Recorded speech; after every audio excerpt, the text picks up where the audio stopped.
اگر آپ دنوں میں امیر ہونا چاہتے ہیں نا تو بالکل آسان طریقہ بتاتا ہوں، آخر تک جڑے رہیے گا میرے دوستو۔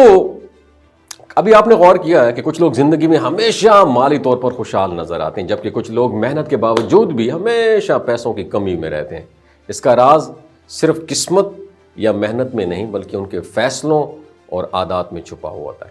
اگر آپ زندگی میں ناکام یا پیسے کے معاملے میں پیچھے ہیں تو یہ جاننا ضروری ہے کہ کامیابی کے لیے چھوٹے چھوٹے قدم اور سمجھدار فیصلے یہ سب کچھ بدل دیتے ہیں۔ سب سے پہلا قدم ہے سمجھداری سے انویسٹمنٹ کرنا۔ اگر آپ کے پاس جو بھی رقم ہے اسے صرف خرچ کرنے کے بجائے کچھ حصے کو ایسی جگہ پر لگائیں جہاں وہ بڑھ سکے۔ یہ سرمایہ کاری چھوٹی سی چھوٹی ہو سکتی ہے، جیسے کاروبار میں حصہ لینا، سٹاک مارکیٹ یا سونے اور چاندی میں انویسٹمنٹ کرنا۔ یاد رکھیں، سرمایہ کاری کا مقصد فوری فائدہ نہیں بلکہ مستقبل میں مستقل فائدہ حاصل کرنا ہوتا ہے۔ دوسرا اہم قدم صدقہ اور خیرات ہے۔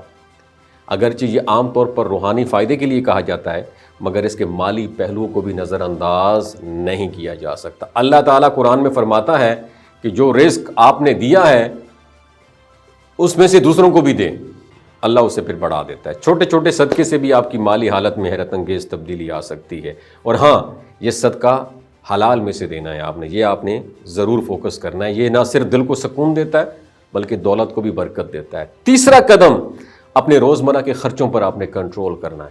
زیادہ کمائی کرنے والے لوگ بھی اگر بے ضابطہ خرچ کرتے ہیں تو کبھی فائنینشیل فریڈم حاصل نہیں کر پاتے۔ اپنی آمدنی کو حصوں میں تقسیم کریں، ایک حصہ ضرورتوں کے لیے، دوسرا حصہ انویسٹمنٹ کے لیے اور ایک حصہ صدقہ و خیرات کے لیے رکھیں۔ اس طرح آپ کا پیسہ نہ صرف بڑھتا ہے بلکہ برکت بھی حاصل ہوتی ہے۔ اور آخر میں یہ بات ذہن نشین رکھیں کہ دولت صرف کمائی سے تھوڑی آتی ہے بلکہ حکمت سے آتی ہے، صبر سے آتی ہے اور نیکی کے راستے سے بھی آتی ہے۔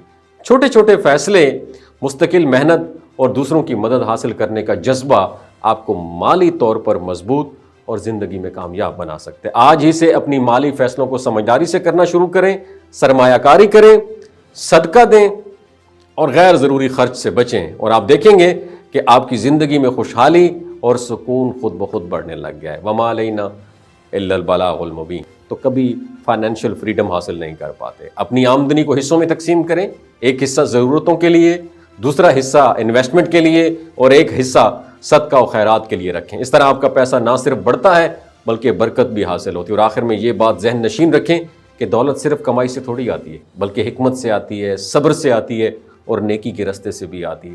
چھوٹے چھوٹے فیصلے، مستقل محنت اور دوسروں کی مدد حاصل کرنے کا جذبہ آپ کو مالی طور پر مضبوط اور زندگی میں کامیاب بنا سکتے ہیں۔ آج ہی سے اپنی مالی فیصلوں کو سمجھداری سے کرنا شروع کریں، سرمایہ کاری کریں، صدقہ دیں اور غیر ضروری خرچ سے بچیں، اور آپ دیکھیں گے کہ آپ کی زندگی میں خوشحالی اور سکون خود بخود بڑھنے لگ گیا ہے۔ وما علینا الا البلاغ المبین۔